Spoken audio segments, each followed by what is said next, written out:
Terrarian in the Dungeon, Chapter 8, Fan Fiction by Azazyel. Please subscribe to this YouTube channel for listening and patreon.com/Azazyel to read all of his stories. After a solid couple minutes of Seshet mentally running down a list of 30 goddesses that could possibly fit the 3 symbols I mentioned, she snapped her fingers as she seemingly came to a conclusion. Aha! It must have been that Aphrodite. Hearing her answer, my prior mythology lessons came to the forefront of my memory, and I could confirm her thoughts as the dove was her normal symbol, the seashell could symbolize her birth out of the ocean, and Aphrodite was definitely vain enough to slap a depiction of herself on her Falma's design. Was there any survivor, or did you merely escape from them? Seshet asked as she inspected my rapidly healing wound. I swallowed back any words for a moment before I looked at my Wolfram drone, which loudly beeped and fly side to side as though to say no. No. I very much doubt they survived me throwing a pretty powerful explosive directly into them. Or at least even if they were on their last limbs, it's highly unlikely for them to have escaped from the second floor of the dungeon, as I was pretty deep into the floor. I explained, making Seshet nod in understanding. I mean, they were all rather wrecked and torn apart, plus they didn't really move at all when my drone took their bags from them, so I could loot them of whatever they had.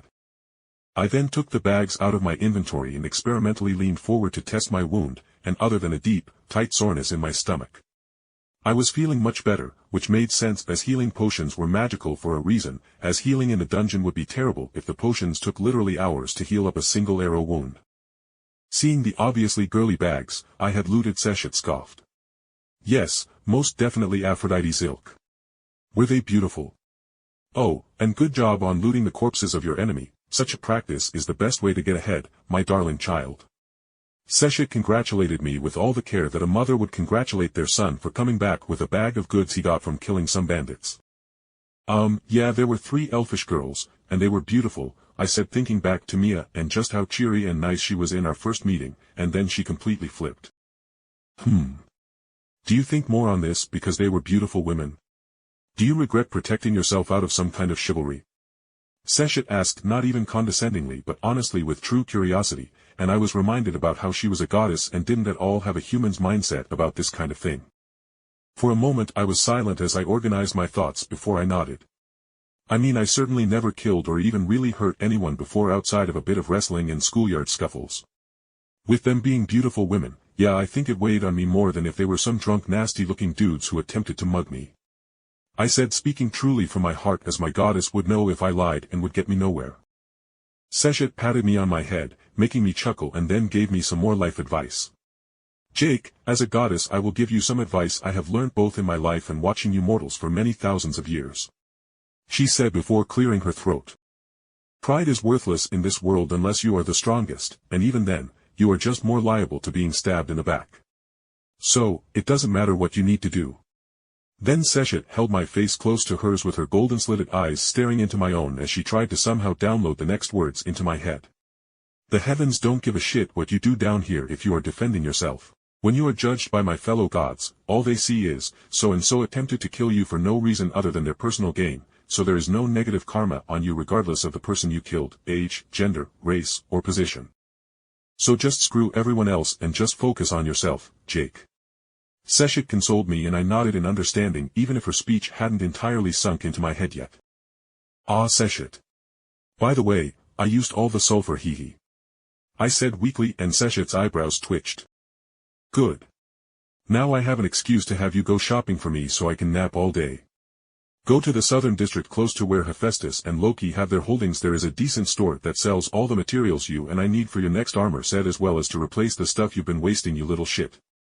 Seshet scolding me, and I let out a cry as the cat girl leapt over the huge pillows filling the room and grabbed onto my back so she could begin giving me a noogie for using all her expensive sulfur. Once she was nice and satisfied with bullying me, she sent me off with a final message. You can use those little elvish tramps' money to buy the materials. Don't you even think about using familia funds to pay for the list.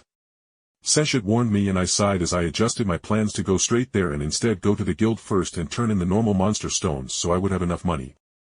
Yes, dear. Don't worry, I forgot your special cream for your rash. I loudly joked as I exited the store and had to duck as a wooden ornament whizzed over my head as Seshet hissed at my joke. Making my way to the guild, I saw a number of the adventurers were seemingly back into the swing of things and weren't rioting in front of the guild or anything, which allowed me to easily enter the guild without being questioned by the Ganesha Familia people like last time.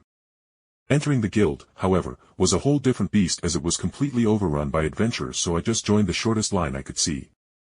Once I got closer to the front of the line, I saw Misha Flott was my receptionist for today. And she was in fine shape. She was frantically sorting out monster stones and getting her adventures out of the way, and this time I remembered to use 2 different bags to hold the kobold and goblin monster stones, so I didn't have any issues with her. No mutated or aberrant monster stones? She asked, and I shook my head. Nope, I kept away from them, as they always seem to be in a decent-sized group, I responded, and she nodded in understanding, muttering how I was one of the smarter ones. Alright, here is your haul of the day.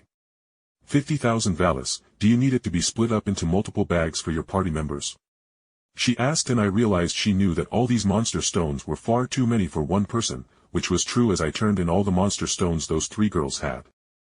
Nah, this is all going into the Familia coffers, I said, waving her off, and she nodded in understanding, giving me 5 10,000 Valis coins.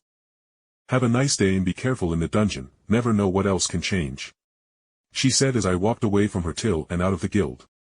Making my way down south to the more business and rich side of Ororio was also not at all an issue, other than having to ask for some directions to the store in question I needed to go to. There you are, I muttered as I found the aptly named the Fog Depot, helmed by the small Acles Familia, which made their living gathering dungeon and other more exotic materials to supply the larger crafting familias. Hello, welcome to the Deathly Fog. How may I help you? The receptionist asked me as I came into the large store/warehouse. Looking at said receptionist, I saw it was a guy with rather dark bags under his eyes and clearly just wanted to be anywhere but here. Yeah, can you mark which aisle I can find all the stuff on this list, so I don't have to keep coming back, I said, offering the list to him, earning a blurry-eyed glare from the man before he sighed. Fine. Just when you get all the stuff you need, ring up the purchase in the back with Anna. He said, pushing the sale onto his coworker, and seeing how tired he was, I nodded, making him take my list and begin writing down which aisle all the stuff I needed was on. What kind of ice flower did you need? He asked, and I blinked before I recalled I put that there so I could make myself an actual magic mirror, as being able to teleport home would make my life so much easier. Any flower that blooms surrounded by sub-zero temperatures, I said, making him nod and scratch out what he wrote before adding something else. And the unrefined meteoritic ore? Does it need certain elements or materials within the meteor, and much more importantly, is it an astral mana-infused meteor? He questioned, and I shook my head, stating I only needed meteoric materials for a vanity project, and the cheaper the better. Because in the end, I was going to need to do other whole projects to refine the meteoric ore with my mana to ignite it back into Terraria-grade meteor ore and then refine it into ingots that I could use for stuff, such as the meteor armor. That armor set would easily last me a long while, allowing me to skip the whole iron silver gold armor sets and get one of the better armor sets even with the Calamity mods armors before the so-called hard mode starts after I kill the wall of flesh. While I was running around the store, I was thinking about my Terraria progression and was honestly wondering when I could chance trying to kill the king slime or even the Trojan squirrel, which was the so-called easiest boss I could fight.